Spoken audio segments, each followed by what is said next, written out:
Guys এখানে কিভাবে বৃষ্টি হচ্ছে জল কুর্জ ভ্যালি। আহা, এখানে কি বৃষ্টি! ওই যে আমাদের গাড়ি দাঁড়িয়ে আছে আর এই বৃষ্টি হচ্ছে। এই হচ্ছে আমাদের হোটেল, এই আমাদের রুম, এই যে এন্ট্রান্স। এখানে আমাদের রান্না হচ্ছিল, বসে পার্টি ফাটি হচ্ছিল, একেবারে পুরো হয়ে গেছে। এখানে এখন এরম বৃষ্টি তো তার মানে এবার কালকে বা আজ রাত থেকে বিশাল ঠান্ডা দেবে। এখানে নাকি বৃষ্টি হলেই ব্যাপক ঠান্ডা হয়ে যায়।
গাইজ দেখতে পাচ্ছ এটা হচ্ছে হাবাগাতন পিক, আর ঠিক ওই সোজাসুজি চলে গেলে পড়বে হচ্ছে পাকিস্তান।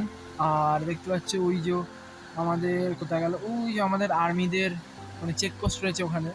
তো আশা করি এই রাস্তাটা দিয়েই যায়, বাট আমাদেরকে যেতে দিচ্ছে না। ঠিক আছে, তবুও আমি একবার জিজ্ঞাসা করবো, কারণ আমি সকালবেলা আর্মিদের সাথে এখন কথা বললাম, তখন ওনারা বললো যে হাবাগাতন যে এই পিকটা আছে, এই পিকটার ওদিক দিয়ে নাকি যাওয়া যায়, যেতে দেয় বলে, কি একটা পয়েন্ট আছে। বাট ঠিক আছে, দেখা যাক কি হয়। এখন এটাকে এইটা যে একটা এসছে এটাকে বলা হচ্ছে হট স্প্রিং, হাবাগাতুন হট স্প্রিং। আর এই যে এই নদীর জলটা এটা আসছে পাকিস্তানের ওদিক দিয়ে। এটা পাকিস্তানে এই নদীটার নাম হচ্ছে নীলাম। আমরা এখন এই স্প্রিংয়ে চলে এসেছি, এই স্প্রিংটাতে যাব। চলো নিচে যাওয়া যাক।